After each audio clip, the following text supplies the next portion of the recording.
we are giving away a professor's research. All you have to do to enter is like, comment, and subscribe, and we will be picking a winner on Saturday. We'll see you then. Welcome back to the channel. So today we're gonna go over the metagame for Pokemon TCG Pocket. Now we do have Hydreigon and Mega Absol mixed up with Blaziken, Sleep Lucario, Zoroark, and Gourgeist. Altaria still being the top 5 contenders, the most represented decks in the meta. But I do want to say in this weekend rank, there are multiple decks that started to see more play and started becoming more successful on the ladder. So we're gonna go over all the best decks you could be playing so you could be successful on the ladder, and some of these might catch you off guard. So let's get started. If you guys are real OGs of Pokemon Pocket, you guys are going to remember this deck, the original Greninja Oricorio Giratina deck. This deck is going to have dual energy. It's going to be water and electric, and it's literally going to focus on the old school, playstyle where you wall out your opponent with Oricorio. You use Giratina to build up psychic energy 3 turns while pinging everything on the field. The simple fact that Greninja and Cyrus work so well together in this deck, you could definitely snipe out and prevent your opponents from playing Mega Pokemon and dropping down that Mega Absol as well, put them in weird scenarios, because Oricorio here is definitely walling out your opponent, dealing 50 while you're charging up with Giratina. The turns you don't have the electric energy for the Ori, and the only real update from this and the older variants, it's definitely going to be the Mesagoza. But I'm not a fan of the Mesagoza, but Mesagoza is pretty good, once it works. But you do see it on Mega Blaziken, and Mesagoza has been working. So, overall, one of the best consistent, anti-meta decks in, the format right now. So, a lot of people have been playing it and seeing a lot of success with it. So, we do definitely have to bring up this deck for sure. So, the next deck I want to talk about is Meowscarada EX with the regular Meowscarada. You're dealing 130 for a basic Pokemon when attacking into a Mega or EX Pokemon, which is kind of insane. You could take advantage of the Ogerpon, to dodge Sleep, Poison, Burn. And then you have Meowscarada with the Flower Trick. You could definitely apply pressure on the whole board and make your opponent, shift their plays or, put them in a bad spot. The deck is super consistent. You have the best cards, support for Grass. You got Erica, Leaf Cape, and the Forest. Forest is just going to allow you to grab that Ogerpon for sure. And the Sprigatito, ideally you want to start that over the Ogerpon, which the odds are great because all you're really playing is double Sprigatito and 1 Ogerpon. So this deck has been on the rise lately. So, Grass is good with all of these Zoroarks that you are seeing in the metagame. So, it's pretty much a good meta call if you ask me. So, next up, we have Sceptile Goomy Celebi. This deck is kind of funny. So, the Goomy's there, to prevent those free Pokemon, no cost energy Chinglings or Igglybuffs, make them attack with 1 more, and even, Oricorios or any Pokemon. Goomy's just good for the disruption in this deck. And then you have Celebi. Celebi's always been paired with Sceptile since the beginning of ranked season, so it has been working out for all the Sceptile players. I did test out this build, and overall, I think it's amazing. Yes, I did call it fraud, but I don't know. It's because of the Goomy. This deck is really, how do I say it? It's very greedy when it comes to grass energy. So you have to really, think where you're putting your energy, and, you're either put in a position where you have to sacrifice the Goomy or, or not.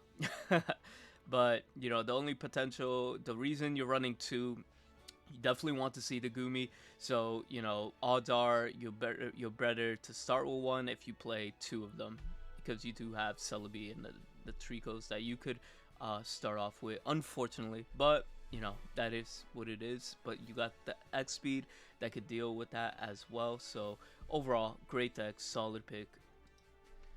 Next up, the return of Greninja, Swablu, and Chingling. This deck is just too strong. Like, if it ain't broke, you know, why fix it? And you're adding 2 lucky eggs, and, you know, the lucky eggs are going to help you get into the Greninja a lot faster. You're definitely cutting out 1 Altaria because, you know, with the double copycat and the double lucky egg, you're definitely going to get into that Altaria for sure. So it's really, yeah, and not to mention you got researches and then Lucia to thin out your deck, and that 1 Pokeball. Not to mention, you know, Chingling is still really good. Not that respected in the meta game right now, but, you know, it's still really good. Overall, you know, free retreat, makes your opponent outplay item cards, and yeah, it's Altaria. Altaria does Altaria things, and, you know, pairing it up with Greninja just could win you the game, dealing 150 damage. Next up, we have Mega Blaziken and the cast form. You know, it's very standard build, and there's nothing really different from how this plays from the older variants. It's just really the 2 stadiums, 1 Flame Patch. You know, Flame Patch is always one of those cards that you want to play 1 in the Blaziken deck. It's not needed to be played at 2.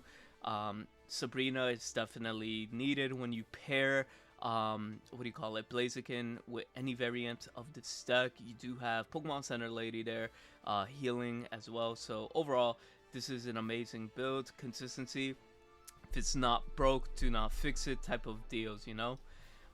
Next up I want to talk about is Mega Manatric is definitely still a threat. You know, Elemental Switch is definitely super strong, and I would recommend you guys give that a shot over the gun, because, like, the gun is like 50-50. Yes, the Elemental Switch, you have to require the energy there, but at the same time, you have Zera just charging up energies, and, you know, there are times where things get rough and you have to retreat and move stuff around. Mega Manatric definitely has no retreat cost, so you could just transfer one of its energies to, you know, Zera or Oricorio or another Mega Manatric in the back as well. The Rocky Helmet's applying more damage pressure with training Arena, sorry. And then you have Cyrus, Pokemon Center Lady. I feel like Pokemon Center Lady is definitely a staple, like, for most decks nowadays, because, like, you have Sleep running around too frequently, and after today, Sleep is just gonna be super common, so just be ready for that. Next up, we have a Zoroark Mega Absol Darkrai Bombardier build. Zoroark is just insane.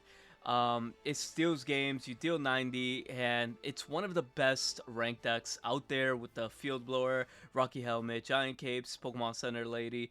Like, overall, one of the best, you know, decks that you could capitalize and gain, like, 200 points, 300 points.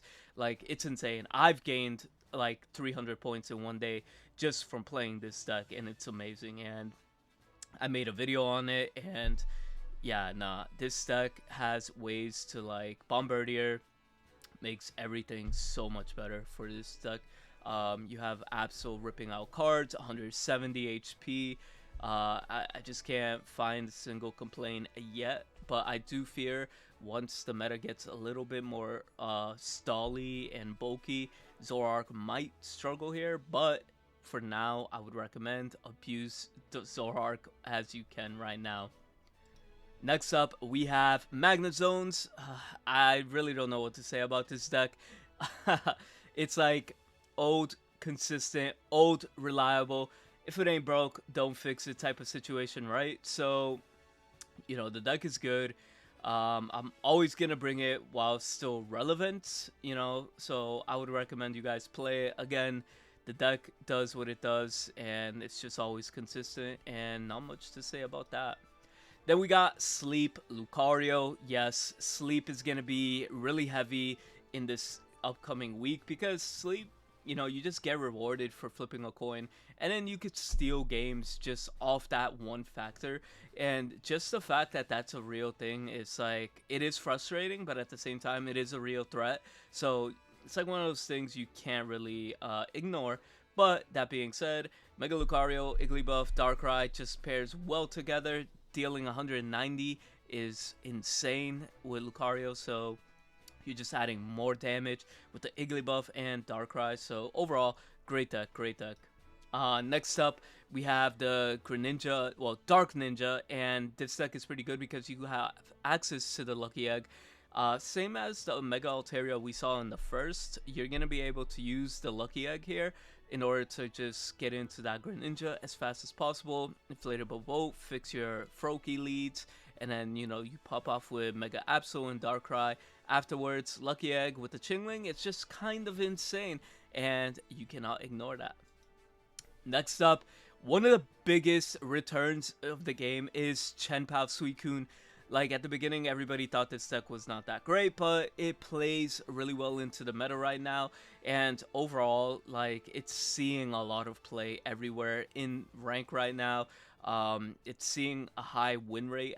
So, like, the deck is still performing really well, plays well into almost everything, has a good Zoroark matchup. So, you know, Dark has been popular within the last couple of days. So, you know, overall, you know, Chen Pao, Suicun is just super strong, and, you know, once you expect to see this on the ladder more consistently. That's all I gotta say. Last but not least, let's talk about Mega Altaria Sleep. This deck is just overall one of the best, and I hate to say it, you know, it really is performing out there. So if you guys are not playing it, get with the times, because, you know, if you want a deck that can definitely climb you, you know, this deck will be the deck that could do it. So, you know, abuse it while it's still out there if you want to get up in the ranks. But, like, I don't know. I'm not a fan of any of the sleep variant decks because I feel like it takes away the skill from the game because you're just adding flips. But, like, you know, if it's gonna get you results, why argue with it, right? But overall, these are the decks that you should be playing in a rank in the upcoming week if you want to, you know, get into Masters or be in the ranked top 1000, 5k, or 1k, even 100. But we'll see you guys next time. Peace.